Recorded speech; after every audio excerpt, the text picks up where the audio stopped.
नमस्कार। SPT news में आपका स्वागत है। पेश है 6 जुलाई सोमवार शाम 7:15 राजस्थान के विभिन्न शहरों की 15 बड़ी खबरें। शातिर और इनामी अपराधियों तक पहुंचने के लिए राजस्थान पुलिस अब पारंपरिक तरीकों से आगे बढ़कर नई रणनीतियां अपना रही है।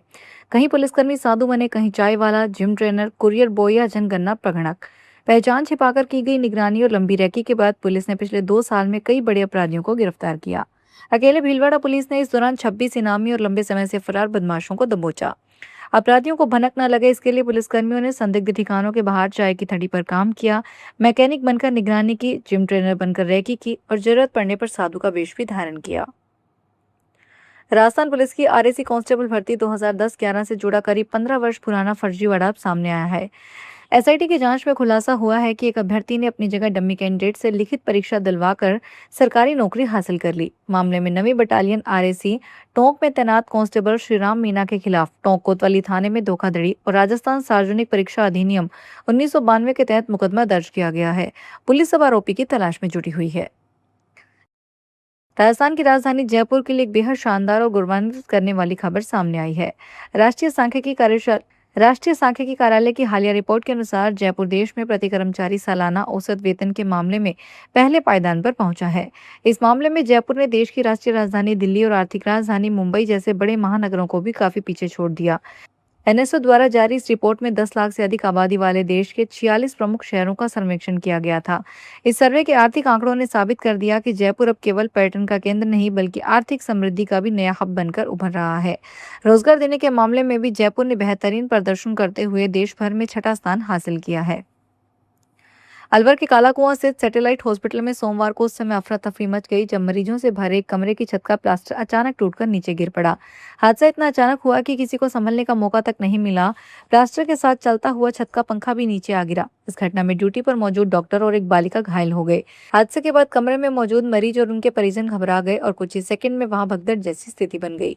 घटना अस्पताल के 7 नंबर कमरे की बताई जा रही है। उस समय डॉक्टर सीताराम कमरे में बैठकर मरीजों की जांच कर रहे थे। प्याज की कीमत में भारी गिरावट के चलते किसानों की नाराजगी देखी जा चुकी है। इसके बाद सरकार ने प्याज की खरीद कीमत में बढ़ोतरी की है। बता दें कि पिछले 2 महीने में थोड़े थोड़े करके 5 बार बढ़ोतरी की गई है। खरीद भाव बढ़ाने के बाद भी खरीद प्रक्रिया काफी धीमी होने से मुश्किलें फिर से बढ़ गई है।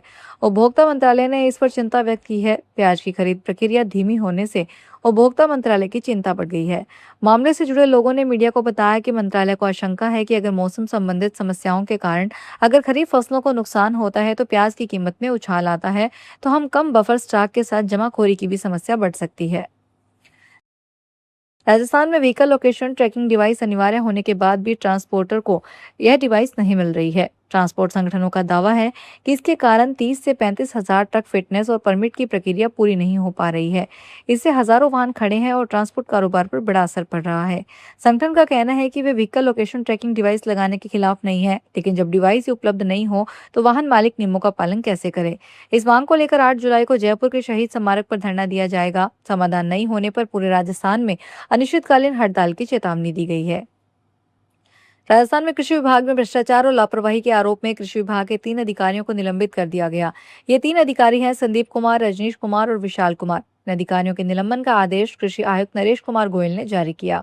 इसमें कहा गया है कि इन तीनों अधिकारियों के खिलाफ विभिन्न मामलों के जांच लंबित हैं। तीनों अधिकारियों के निलंबन का आदेश सामने आने के बाद राजस्थान की मुख्य विपक्षी पार्टी कांग्रेस ने प्रदेश के कृषि मंत्री किरोड़ी लाल मीणा को आड़े हाथों लिया है।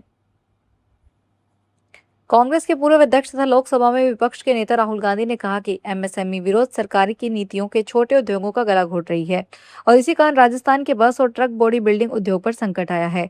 गांधी ने सोमवार को सोशल मीडिया पर लिखा कि राजस्थान के स्थानीय बस और ट्रक बॉडी बिल्डर से मुलाकात के दौरान उन्हें ऐसा भारत देखने को मिला जो अपने हाथों से रोजगार भी पैदा करता है और देश की रफ्तार भी बढ़ाता है। इन कारीगरों की विश्वस्तरीय स्तरीय कारीगरी फेरारी और रोल्स रॉयस जैसी कंपनियों के स्तर की है, लेकिन उन्हें सम्मान और सहयोग मिलने के बजाय नियमों के बोझ तले दबाया जा रहा है।